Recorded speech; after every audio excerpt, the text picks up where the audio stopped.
کالو جی، آپ کو پتہ ہے شانوں نے سموسے لگا لیے ہیں۔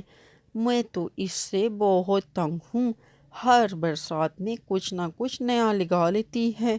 اس مرتبہ سموسے لگا لیے، ہاں، اور میں ساری ریسیپی سن کر آ رہی ہوں۔ اس کے لیے تو اس نے چکی بھی لی ہے، اور مجھے نہیں پتا، آپ بھی مجھے شہر سے چکی لا کر دیں، میں اس پہ آٹا پیس کر کل سے ہی سموسے لگاؤں گی۔ اور ہاں، آپ کو پہلے بتائے دیتی ہوں، مجھے اگر چکی نہ ملی تو میں میکے چلی جاؤں گی، اور اگر آپ میرے پیچھے آئے تو بھی میں آپ کے ساتھ نہیں آؤں گی۔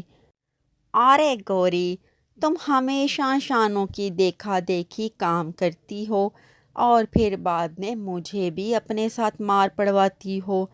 تم پہلے کوئی کام سیکھ لو اور تب اس کو کرنا، میں تمہیں چکی کہاں سے لا کر دوں بھلا؟ دیکھو کالو جی، میں کہہ دیتی ہوں، اگر مجھے چکی نہ ملی تو میں میکے چلی جاؤں گی۔ ارے گوری، میں کہاں سے چکی لے کر آؤں؟ نہ تو میرے پاس اتنے پیسے ہیں، اور نہ مجھے پتا ہے کہ چکی کہاں سے ملے گی۔ میں نے تو چکی کبھی دیکھی بھی نہیں۔ اوہو کالو جی، اپنے کسی دوست سے پیسے ادھار لے لو نا، جب میرا سموسوں کا کاروبار چل جائے گا تو ہم ادھار لوٹا دیں گے، اس میں کون سی بڑی بات ہے؟ اور تم شہر چلے جاؤ، وہاں کسی سے بھی پوچھ لینا، چکی مل جائے گی کالو جی۔ ٹھیک ہے گوری، میں تمہیں چکی تو لا دوں گا، لیکن اس مرتبہ بھی اگر تمہارا کاروبار نہ چلا تو میں تمہارے ساتھ بالکل بھی مار کھانے میں شامل نہیں ہوں گا۔ ادھر شانوں کا کاروبار دن بدن ترقی کر رہا تھا۔ شانوں پہلے سے بھی زیادہ لذیذ سموسے بنانے لگی تھی۔ سبھی پنچھیوں کو اس کے سموسے بہت زیادہ پسند آ رہے تھے، اور برسات کے موسم میں ویسے بھی پنچھیوں کو کچھ گرم کھانے کو چاہیے تھا، تو شانوں ان کے لیے مزیدار گرما گرم سموسے بنا رہی تھی۔ سبھی پنچھی خوش تھے، اور شانوں اس بات سے خوش تھی کہ گھر بیٹھے ہی اس کا کاروبار چل پڑا ہے۔ لو گوری، تمہاری چکی آ گئی ہے، اب تم جانو اور تمہارا کام جانے۔ کالو جی، چکی تو آ گئی ہے، لیکن میں اس میں ڈال کر پیسوں گی کیا؟ مجھے دانا بھی لا کر دو۔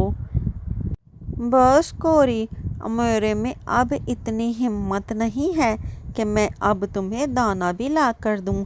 میں تمہیں پہلے ہی کہہ چکا ہوں، چکی تمہیں لا دی ہے، اس لیے اب تم جانو اور تمہارا کام جانے۔ اور دیکھو، اب مجھے میکے جانے کی دھمکی مت دینا۔ کالو جی، اپنے دوستوں سے کہو نا، آپ کو دانا دے دیں، مجھے تو کوئی دانا نہیں دے گا۔ اور ویسے بھی کاروبار میں تو ہم دونوں کا ہی فائدہ ہے نا۔ پتہ نہیں کاروبار میں فائدہ ہوتا ہے یا ڈنڈے پڑتے ہیں ہمیشہ کی طرح۔ ٹھیک ہے، میں جاتا ہوں اور تمہیں دانے لا دیتا ہوں، لیکن دانوں کے بعد تم مجھ سے اور کچھ مت مانگنا۔ اور یوں بیچارہ کالو ایک مرتبہ پھر گوری کی خاطر اپنے دوستوں کے پاس دانا مانگنے چلا جاتا ہے۔ لو گوری، تمہارے دانے بھی آ گئے، اب تم کر لو جو دل چاہتا ہے، میں بھی دیکھتا ہوں اس مرتبہ بھلا تم کرتی کیا ہو۔ سموسے، گرما گرم سموسے، سموسے لے لو، سموسے۔ گوری نے جیسے تیسے کر کے شانوں کی بتائی ہوئی ریسیپی کے مطابق سموسے تیار کر ہی لیے، اور آج تو وہ سموسے بیچنے بازار میں بھی آ گئی تھی۔ ارے واہ گوری، تم نے بھی سموسے لگا لیے، یہ تو بہت ہی اچھی بات ہو گئی۔ کالو نے جب دیکھا کہ گوری کے پاس تو کافی گاہک آنا شروع ہو گئے ہیں، تو اسے بھی لگا کہ گوری کا کاروبار اب تو چل ہی پڑا ہے، اس لیے وہ بھی آ کر درخت پر بیٹھ گیا۔ لیکن قسمت کو تو کچھ اور ہی منظور تھا۔ اس سے پہلے کہ گوری کسی کو بھی سموسے دیتی، وہاں پر چیل سرکار آ گئی۔ ہاں بھائی، سنا ہے تم نے سموسے لگائے ہیں، چلو سب سے پہلے مجھے سموسے دو۔ ہاں ہاں چیل سرکار، میں آپ کو سموسے دیتی ہوں، بلکہ یہ تو میری خوش قسمتی ہے کہ سب سے پہلے میری دکان کے سموسے چیل سرکار کھائیں گے۔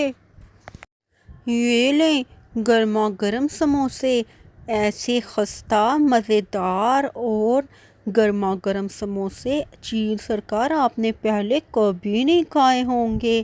میں نے تو شانوں سے بھی زیادہ مزے کے سموسے بنائے ہیں۔ تھو گوری، تمہاری اتنی ہمت، تم نے مجھے اتنے نمکین سموسے کھلائے، تم نے سموسوں میں نمک ہی نمک ڈال رکھا ہے۔ اتنے نمکین سموسے بھلا کون بناتا ہے؟ کیا سموسے لگانے سے پہلے تم نے سموسے چکھے نہیں تھے؟ تمہیں نہیں پتا تھا کہ تم جنگل کے پنچھیوں کو کیا کھلانے والی ہو؟ تمہیں اس کی سزا ضرور ملے گی گوری، اور ہاں کالو، تم بھی نہیں بچو گے۔ دراصل گوری نے سموسے بنانے تو سیکھ لیے تھے، لیکن اسے یہ نہیں معلوم تھا کہ آٹے میں نمک کتنا ڈالنا ہے۔ گوری نے آٹے میں آٹے جتنا ہی نمک ملا دیا، جس کی وجہ سے سموسے انتہائی نمکین ہو چکے تھے۔ اب ان کو چیل سرکار نے جو سزا دی وہ تو بہت ہی اچھی تھی۔ تم دونوں کی سزا یہ ہے کہ یہ سارے کے سارے سموسے تم دونوں یہاں بیٹھ کر ختم کرو گے، اور اگر تم ان سموسوں کو ختم نہیں کرو گے تو میں تم دونوں کو ختم کر دوں گا، سمجھے؟ چلو شروع ہو جاؤ۔ دونوں ساتھ ساتھ روتے جاتے تھے اور سموسے کھاتے جاتے تھے۔ کالو گانے لگا، کدی تے تم کے جا بلیے مینو آوے سکھ دات سا بلیے۔ پیارے دوستو، اعمال کا دار و مدار نیتوں پر ہوتا ہے۔ اگر گوری اپنی نیت صحیح رکھتی تو آج شاید اس کے ساتھ بھی اتنا برا نہ ہوتا۔ اگر آپ کو ہماری کہانی اچھی لگی ہے تو کمنٹس میں ضرور بتائیے گا۔ چینل کو سبسکرائب کر دیں، بیل آئیکن کو دبانا مت بھولیے، اور ویڈیو کو لائک اور شیئر لازمی کریے۔ اللہ حافظ۔